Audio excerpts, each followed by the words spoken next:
watched the movie Inside Out? If yes, you will agree if I say that human emotions are complex and some factors trigger an individual to think, feel, or act in a certain manner. Don't you know that aside from watching this movie, you could still meet fear, anger, sadness, disgust, and joy inside the classroom? Who knows? Maybe one of them is your classmate, or if you are a pre-service teacher like me, one of them could be your student. Do you believe me? If not, let us visit some of the class today. Let's first see the class of Miss Liza Gwen Iglesias. Come on! I am noticing some of you are hesitant to share your ideas. I don't really feel confident in class. I'm afraid to speak up because I might say something wrong.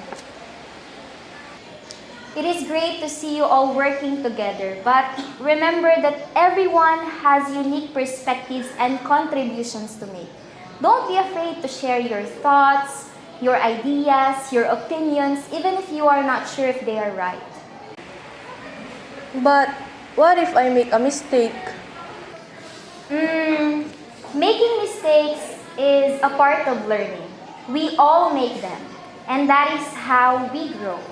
That is why I am here to support you, and I am sure your classmates will too. That makes me feel better. Let's all agree to be respectful of each other's ideas, even if we don't always agree. We can learn from each other's mistakes. And I am also going to keep track of our progress throughout the project. This way you can see how much you've learned and how your skills are developing. I think I'm starting to feel more confident already. Remember, your confidence grows with each step you take. Believe in yourself and don't be afraid to try new things and share your thoughts with your classmates. This class illustrates how to adjust high affective filters in the classroom by focusing on building student self-confidence. Teacher Liza avoids overcorrecting mistakes, provides positive feedback, and fosters a supportive environment where students feel safe to share their ideas without fear of judgment. By emphasizing individual progress and avoiding comparisons, Teacher Liza helps students see their growth and development, boosting their confidence and reducing their affective filter.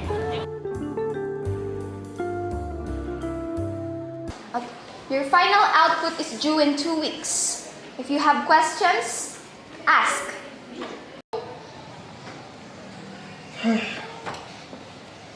You okay? You've barely written anything.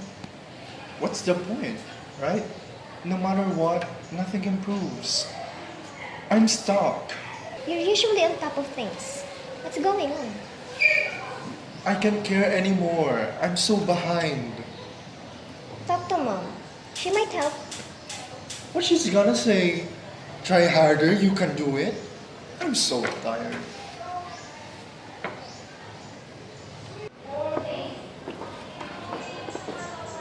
George, let's talk after class, okay? I have noticed that you have been struggling with your academic performance lately. What is going on? I feel so overwhelmed with the things happening here, ma'am. I really can't focus. I know it's tough, but breaking things into smaller steps can help. Why not make a plan? You don't have to do everything at once, you know. You can do everything one at a time, okay?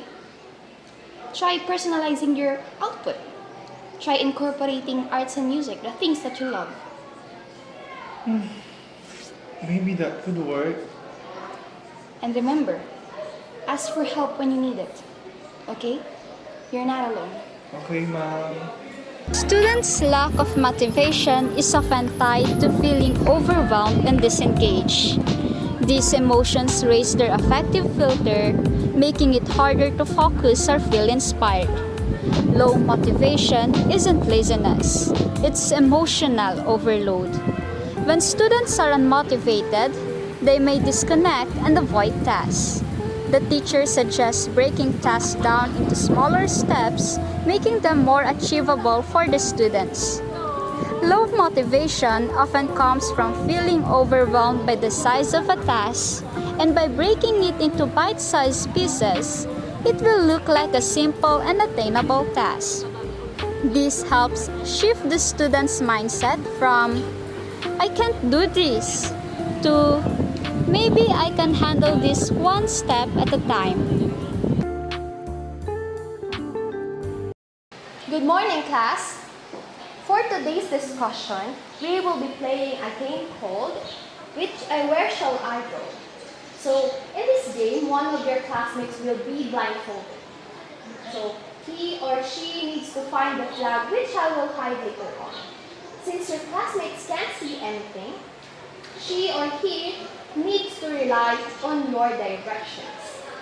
So, you may use any prepositions that you have learned during our discussions to direct her. Are my instructions clear? Yes, ma'am. Let's start with our game if that's the case.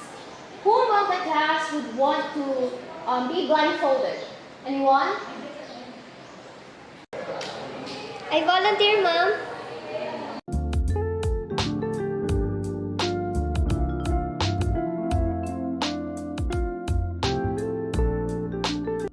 Good job, class! Now, who wants to share his or her experience from our game earlier? Ma'am, before our class started, I was feeling nervous because I was still confused with the proper use of prepositions, although it has been discussed multiple times. However, my anxiety decreased as I enjoyed the lesson. And while we were playing, I didn't notice that I was following the instructions of my fellow student. And this just proves that I am learning my prepositions. I am glad to hear that you're not just learning class, but also having fun at the same time. Since you've shown enough knowledge or understanding to our lesson, tomorrow we will be having a long quiz. Understood? Anxiety is one of the factors behind the students' low academic performance. For this reason, the teacher has a role in making learning fun for their students. They can create an engaging learning experience by breaking away from the traditional approach to learning. Furthermore, teachers need to inform their class of their lesson objectives and of what they will do the following days to lessen their fear of coming to class unprepared.